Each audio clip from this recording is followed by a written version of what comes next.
So this is the how I created my album cover. I've already created it. These are the steps that I used, but I'm just going to show you how I carried out what I carried out. So that's Photoshop, and first of all making it a layer so it can be edited, and then added the levels and boosted them up to a crazy amount so that it was a bright white background. Then used the eraser tool levels, so it brings up the mask, making the eraser quite big but with a soft kind of edge, and then I went in and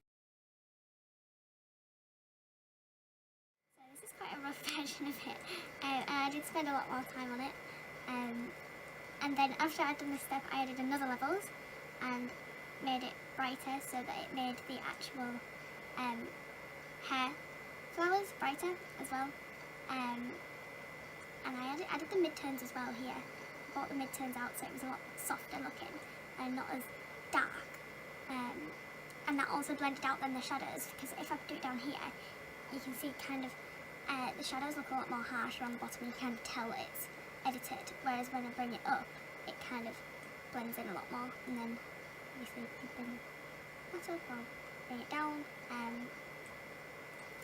Yeah, so that's how I got this one, and then I selected all layers and flattened the image, and then slowly turned it back into a layer so it's all one image and can be moved, which is when I then moved it onto the layout, so going back here.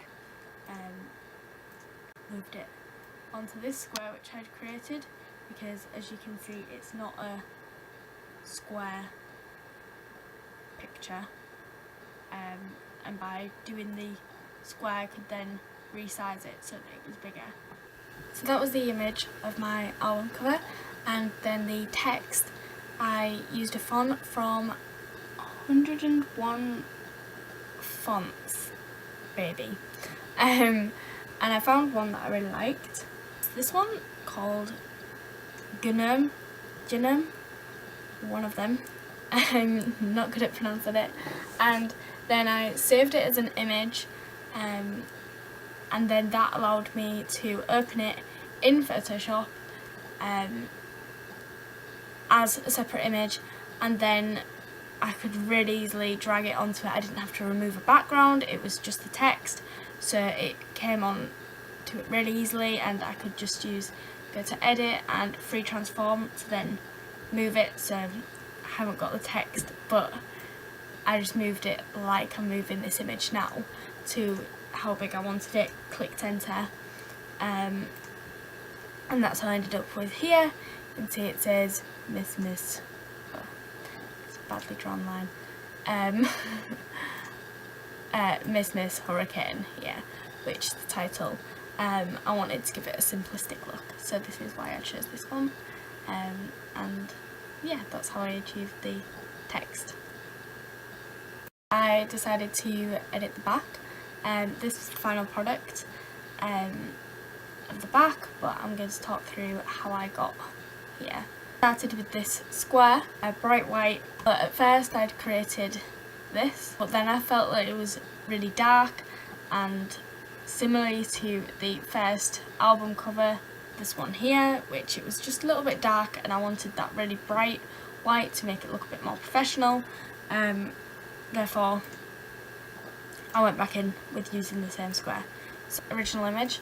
And I first turned it into a layer, and then edit, transform, rotate 90.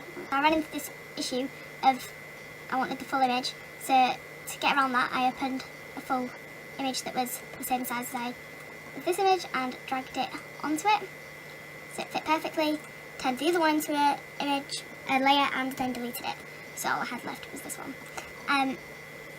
Same as the other one, I went and edited it to be crazy white colour, went to the eraser, and just, although I had to be really careful because the paper here, you can see the line, so when I did it I was a lot more careful in making sure that that line wasn't a apparent. So once I'd done that, I added another levels layer.